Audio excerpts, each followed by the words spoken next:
Across the South Coast, live from Solent University, you're listening to Solent Sports News. Good afternoon, it's 3 o'clock. I'm Thomas Wilkinson and these have been your Solent Sports News headlines. There's been a staffing shake-up behind the scenes at Southampton after the club's 4-0 surrender to Brighton and Hove Albion. Under-21s head coach Simon Rusk has been promoted to work alongside first-team boss Ivan Juric for the remainder of the season. They travel to Stamford Bridge tomorrow night with the manager's focus still firmly set on the future of the club. I think we have to create something what is good for the future. Now is the moment to really work hard, to understand what we missed, why the last years in the Premier League was such a disaster with the different coaches, and now is the moment to understand well the problem and create some mentality who will be like for a long time. Chelsea have just 2 wins from their last 10 games and starman Cole Palmer is goalless in his last 6. Manager Enzo Maresca believes their reliance on Palmer is weighing him down. I'm not concerned about Cole because Cole is a human being. The problem is with Cole is probably that we rely on Cole for everything, and I said since we start that we need to rely on the team.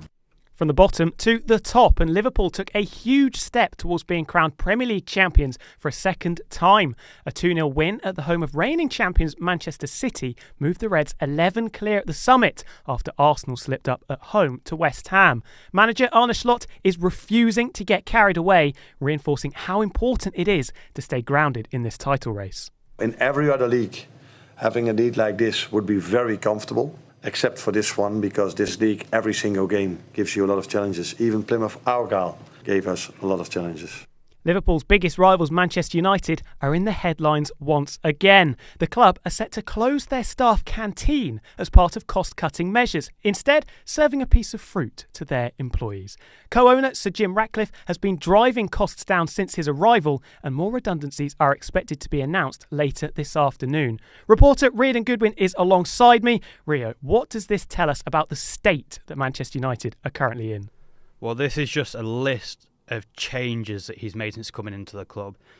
He's cut funding for charity, cancelled the club's annual Christmas party, as well as 250 other staff members, so things do seem to be dire off the pitch. Any chances of Europe come the end of the season? They've got the FA Cup on Sunday, but it's not looking likely. Well, thank you very much for that, Rio. Now, Rangers have acted quickly in the managerial market, replacing Philip Clement just 1 day after his dismissal. Barry Ferguson has been announced as the interim manager for the rest of the season. The midfielder made 431 appearances for the Gers across 2 spells between 1997 and 2009. Former teammate Chris Boyd urged the need to get the fans back on side first. Connect with the fans, but obviously guide the players, through hard times. And Barry's done that in the past. And I'm sure if it is between now and the end of the season, he'll win. Somebody will need to steady the ship, get the fans back on side, and then the football club will go and try and build again, from the summer onwards. England will be without fast bowler Bryden Cast for their must-win game against Afghanistan on Wednesday and potentially for the rest of the ICC Champions Trophy campaign. The Durham man picked up a foot blister in the 5-wicket defeat to Australia.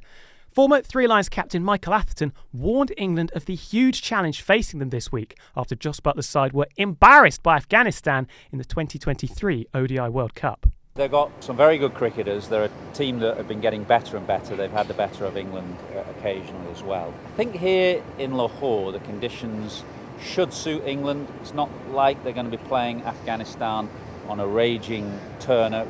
New Zealand have recovered from a shaky start in their chase of 237 to beat Bangladesh. A centurion last time out against Pakistan, Will Young fell for a duck in the opening over and talisman Kane Williamson was gone shortly afterwards for just 5. Rachin Ravindra's half-century helped steady the ship, guiding the Kiwis to 99 for 3 from 21 overs. A win, securing their place in the semi-finals alongside India.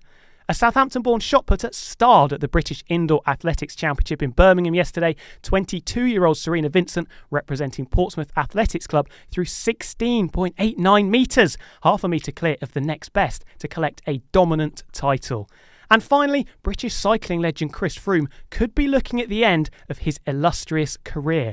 A broken collarbone picked up in a nasty crash during the UAE Tour may result in surgery and a lengthy period on the sidelines. That is all from us this hour. I'll be back in 1 hour's time with our final show of the day. Make sure you're there.